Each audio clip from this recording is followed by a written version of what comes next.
ఈ పోస్టులు పెడితేనే ప్రశ్నిస్తారా, మిమ్మల్ని అరెస్ట్ చేస్తారా అని ప్రశ్నించిన పవన్ కళ్యాణ్ గారి మీద ముగ్గురు యువకులు, యువకులు మధ్య వయసులో ఎవరో మార్పింగ్ చేసి ఫోటోలు పెట్టి పోస్ట్ చేశారట. ఆ ముగ్గురిని అరెస్ట్ చేశారు. ఒకళ్ళు హైదరాబాద్ అయితే ఇంకొకళ్ళు ఆంధ్రప్రదేశ్లో ఉన్నారు. ముగ్గురు ఏపీ వాళ్ళు అని చెప్తున్నారు. దీన్ని ఎలా చూడాలంటే, ఇప్పుడు మనం విమర్శించవచ్చు, ఏదైనా ఒక విషయం గురించి మాట్లాడవచ్చు, కానీ అవతల వ్యక్తి అంటే ఇది ప్రతి పోస్టు పవన్ కళ్యాణ్ చూస్తాడా, చంద్రబాబు గారు చూస్తారా, జగన్మోహన్ రెడ్డి చూస్తారా కాదు.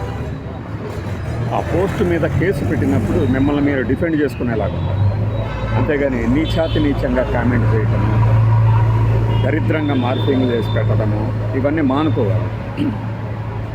మనం ఎప్పటికప్పుడు చెప్తూనే ఉంటాం, ఎవరి మీద అగౌరవంగా పోస్టులు పెట్టకండి, అమర్యాదగా కామెంట్లు చేయకండి అని. వీళ్ళకి ఏంటంటే అది అనానిమస్, అంటే అజ్ఞాతంలో ఉంటాంలే, కామెంట్ చేస్తే ఎవరికి తెలుస్తుంది, మన ఐపీ అడ్రస్ తెలియదు, మన పేరు తెలియదు అనుకుంటూ ఉంటారు. అనానిమిటీని బ్రేక్ చేయటం ఒక అరగంట పని సైబర్ సెక్యూరిటీ పోలీసులు. ఇక్కడ మనకి హైదరాబాద్లో ఉంది, మరి ఇక అమరావతిలోని సైబర్ సెక్యూరిటీ వాళ్ళు ఎంత వేగంగా స్పందిస్తారనేది తెలియదు. కానీ నాకు ఇక్కడంతా హాఫ్ అన్ అవర్లో తెలుసుకుంటారు, కామెంట్ పెట్టిన వాళ్ళైనా సరే, ఆ పోస్ట్ చేసిన వాళ్ళైనా. ఒకసారి అంటూ కేసు నమోదైతే అది ఎలా ఉంటుంది అంటే, మీరు అనుభవించాల్సిందే కానీ చెప్పకూడదు. ఇప్పుడు మన మీద కామెంట్ చేసిన వాళ్ళని సింపుల్గా ఒక చిన్న పోస్ట్ 1930కి ఆన్లైన్లో కంప్లైంట్ చేయొచ్చు. లేదంటే యూట్యూబ్లోనే, సోషల్ మీడియాలోనే కంప్లైంట్ చేసిన 1930 అంటే సైబర్ సెక్యూరిటీ, లేదంటే సైబరాబాద్ పోలీసులకి ఇక్కడ ఉంది కాబట్టి వెంటనే వెళ్తుంది సమాచారం. 1930 కాల్ చేసి చెప్పినా చాలు, ఆన్లైన్లో చేసినా చాలు. ఇప్పుడు ఆ కామెంట్ చేసిన వాడు ఒక ఎంప్లాయీ అనుకోండి, కేసు విచారణ పేరుతో, నేనే చెప్తున్నా, నేనే కనుక కేసు పెడితే కేసు విచారణ పేరుతో డే బై డే, రోజు విడిచి రోజు రమ్మనండి, నేను వస్తాను అనొచ్చు. అంటే ఏమవుతుంది, ఇతని ఉద్యోగానికి ఎన్ని రోజులు సెలవు పెట్టగలరు? ఇప్పుడు ఇతని పరిస్థితిని అర్థం చేసుకున్న వాళ్ళైతే వరుసగా 15 రోజులు ఇస్తారు సెలవు. కానీ మనం తెలివిగా, సార్ ఇవాళ వద్దు రేపు రమ్మనండి అని చెప్పాను అనుకోండి, కంప్లైంట్ ఇచ్చిన వ్యక్తిగా పోలీసులు మన వాదనకి ప్రాధాన్యత ఇస్తారు. అతను రమ్మంటాడు, అతను ఏం చేస్తాడు, నాకు కుదరదండి, ఈరోజు కుదరదు అంటాడు. కానీ తర్వాత రోజు ఎక్కడ తప్పించుకుంటాడు? సో నోటీసులు అంటూ వస్తే హాజరవుతూనే ఉండాలి. మీరేం పెద్ద పెద్ద లీడర్లు కాదు కదా, మీ వెనక పార్టీ లీడర్లు ఏమి రారు. ఎందుకంటే చండాలపు విషయాల్లో ఇన్వాల్వ్ అయిన వాళ్ళని ఎవరు కాపాడు. Until unless you are very active cadre in that party, particular party, మీరు ఆ పార్టీకి చాలా ముఖ్యమైన వాళ్ళు, మిమ్మల్ని కాపాడుకోవటం వాళ్ళ ధ్యేయం అయినప్పుడు మాత్రమే మీ వెంట నడుస్తారు. లేదనుకోండి వదిలేస్తారు. అప్పుడేమవుతుంది, చిన్న కామెంట్ చేసిన పాపానికి మీరు తిరుగుతూ ఉండాలి, మీ ఉద్యోగం ఊడుతుంది. ఎందుకంటే మీకు అని సెలవులు దొరకవు కదా. వ్యాపారం అనుకోండి, వ్యాపారం దెబ్బతింటుంది. ఇవన్నీ ఎవరినో బెదిరించడానికి చేయటం లేదు, చాలా సింపుల్.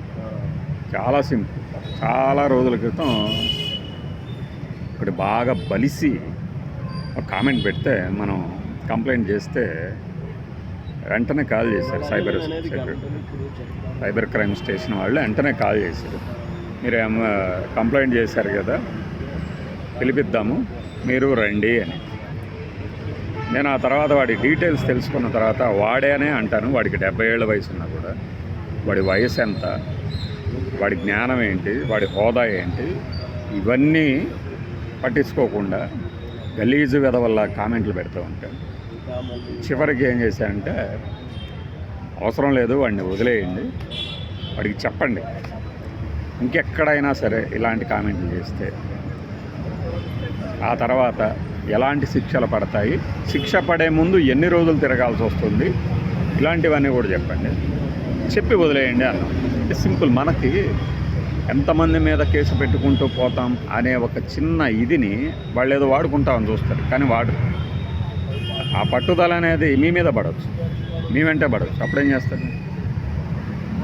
అందుకే ఏంటంటే సైబర్ సెక్యూరిటీ కానీ సైబర్ క్రైమ్ వాళ్ళు కానీ అంటే ఏం చేస్తారంటే, ఈ కేసుల్ని ఓపెన్గా చెప్తూ ఉంటారు. దానివల్ల ఏమవుతుందంటే, ఇదిగో కేసులు నమోదవుతున్నాయి, శిక్షలు పడుతున్నాయి అని కాస్త కూస్త భయం ఉన్నవాళ్ళు తగ్గుతారండి. అయినా కూడా ముసుగేసుకొని మమ్మల్ని ఎవడు పట్టుకోలేడులే, అకౌంట్ డిలీట్ చేయొచ్చు అనుకునే పిచ్చి వెధవలకి లేదు. అంటే మళ్ళీ ఇక్కడ ఈ కామెంట్స్ కానీ వీళ్ళు మనకు తెలిసిన వాళ్ళే కూడా అయి ఉంటారు. మనం తెలిసిన వాళ్ళే ప్రోత్సహిస్తూ వస్తూ ఉంటారు. ఎందుకంటే వాడు డైరెక్ట్ చేశాడు అనుకోండి తెలుస్తుందని ఫలానా వాళ్ళకి చెప్పి వాళ్ళ చేత పెట్టిస్తూ ఉంటారు అన్నమాట. వాళ్ళు బుక్ అవుతారు మధ్యలో. వాళ్ళకి తెలియదు కదా పర్యవసానాలు. అరే వీడు చూడరా ఇలా అంటున్నాడు, వాడు చూడరా అలా చేశాడు అనగానే రెచ్చిపోయి కామెంట్లు పెట్టేస్తారు. అలా ప్రతిరోజు సైబరాబాద్ క్రైమ్ స్టేషన్లో కానీ మనకి బషీర్బాగ్ దగ్గర ఉన్న స్టేషన్లో కానీ కనీసం రోజుకు 10 మందికి కోటింగ్ ఇచ్చి పంపిస్తున్నారు పోలీసులు. ఆ విషయాలు వీళ్ళకి తెలియవు కదా. అందుకనే కొంతమంది పెట్టిన కామెంట్లు ఆ తర్వాత ఆటోమేటిక్గా డిలీట్ అవుతాం. కొన్ని రోజుల్లో ఏంటంటే ఈ ప్రతి యూజరు సోషల్ మీడియా ప్లాట్ఫామ్ మీద ఉన్న ప్రతి యూజరు ఫోన్ నెంబర్ని కూడా అటాచ్ చేసేలాగా చట్టాలు వస్తున్నాయి. సో దట్ ఏమవుతుందంటే ఈజీగా ఇంకా పేరు అడ్రస్సే కాదు ఫోన్ నెంబర్ కూడా తెలిసే కార్యక్రమాలు తొందరలోనే జరగబోతుంది. కాబట్టి ఏంటంటే నీకు పవన్ కళ్యాణ్ ఇష్టం లేకపోతే ఆ ఇష్టం లేకపోవడాన్ని మర్యాదగా వ్యక్తపరచు. చంద్రబాబు ఇష్టం లేకపోయినా అంతే, జగన్మోహన్ రెడ్డి ఇష్టం లేకపోయినా అంతే, కేసీఆర్ ఇష్టం లేకపోయినా అంతేగాని నీలోని నైత్యాన్ని జుగుప్సాకర ధోరణిని బయటపెట్టేసి సంకలు గుద్దుకుంటూ పక్కనోడికి చూపించుకుంటూ నెంబలే కామెంట్ పెట్టా వీడేం చేయలేదు అనుకోకండి. మీరు పెట్టిన కామెంట్లని ఓపెన్గా మీ కుటుంబ సభ్యులకు కూడా చూపిస్తున్నారు సైబర్ క్రైమ్ పోలీస్ స్టేషన్స్. ఆ స్థితి తెచ్చుకొని అలానే మా ధోరణి ఇంతే మేము మార్చుకోము అనుకుంటే అది వాడి విజ్ఞతకే వదిలేయాలి. ఇప్పుడు రాజకీయపరమైన కోణంలోనే పవన్ కళ్యాణ్ మీద పెట్టిన కేసుల్ని వెంటనే స్పందించారు అనుకుందాం. కానీ ఏ రాజకీయ అండాదండా లేని వాళ్ళ పరిస్థితి ఏంటి? వాళ్ళకు కూడా ఉంటాయి కోటింగ్లు. అందువల్ల ఏంటంటే ఇప్పుడు మనకు కూడా చాలామంది పెడతారు వాడు అలాంటి వాడు వీడి ఇలాంటి వాడని. ఆ తీవ్రత తగ్గించుకోవాలి. మర్యాదగా పెట్టండి. మీకు అతను నచ్చకపోతే నచ్చలేదని పెట్టండి. వాళ్ళ పేర్లకు ముందు బూతులు చేర్చి అవసరం ఏముంది? అంత అవసరం మీరు ఎటు నోటి ద్వారా విరోచనాలు ఎటు జరుగుతూనే ఉంటాయి బయట వెర్బల్ డయేరియా. ఇక్కడెందుకు? అందుకే అమెరికాలో ట్రంప్ సోషల్ మీడియా అకౌంట్లను కూడా స్కాన్ చేస్తున్నారు అంటే దీనికే. అది మంచి పనే. ట్రంప్ ఏం చేసినా కూడా చెడ్డ పనే అని మీడియా రాసుకొని వ్యూస్ తెచ్చుకోవడం తప్పితే వాళ్ళ దేశంలో ఎలా ఉండాలి ఎలా వ్యవహరించాలనేది ఆయన డిసైడ్ చేస్తున్నాడు. ఇక్కడ కూడా ఆ చట్టం కనుక వస్తే దెబ్బకి వీళ్ళు చెప్తున్నారే ఈ వల్గర్ వెధవలు దెబ్బకి నోరు మూసుకొని ఉంటారు. ఎందుకంటే సోషల్ మీడియా అకౌంట్లో ఇట్లా హేట్రేడ్ కానీ హేట్ స్పీచ్లు వైలెన్స్ని ఎంకరేజ్ చేసే వాళ్ళకి ఏం జరుగుతుంది స్కాన్ చేస్తే అంటే వీసాలు ఇవ్వరు. ఒక బ్లాక్ మార్క్ పడిపోతుంది. అది చాలు కదా. లేదులే మా బతుకులు ఇక్కడే తెల్లారిపోతాయి, మా మొహాలకి అక్కడికే ఎందుకు వెళ్తాం ఇక్కడికి వెళ్తాం అనుకుంటే పొరపాటు. మీ పిల్లల మీద కూడా వస్తుంది. అది రాబోయే రోజుల్లో అవి కూడా వస్తాయి. కేవలం ఆ వీసాకి అప్లై చేసుకున్న వాళ్ళే కాదు, వాళ్ళ తల్లిదండ్రుల సోషల్ మీడియా యాక్టివిటీ కూడా చెక్ చేస్తారు. ఇండియాలో ఇంకా అంత రాలేదు. వస్తుంది, తొందరగా వస్తుంది మార్పు. ఇప్పుడు టెక్నాలజీ ఎలా మారిపోయింది. ట్రంప్ అక్కడ సీజ్ ఫైర్ అని నిన్న మార్నింగ్ చెప్పారు. వెంటనే 2 అవర్స్లోనే అది బ్రేక్ అయిపోయింది. ఈ సీజ్ ఫైర్ అనేది జరిగింది ట్రంప్ చెప్పారు అనే వార్త పూర్తిగా వెయ్యకముందే సీజ్ ఫైర్ బ్రేక్ అయింది అనేది కూడా వెంటనే వేయాల్సింది.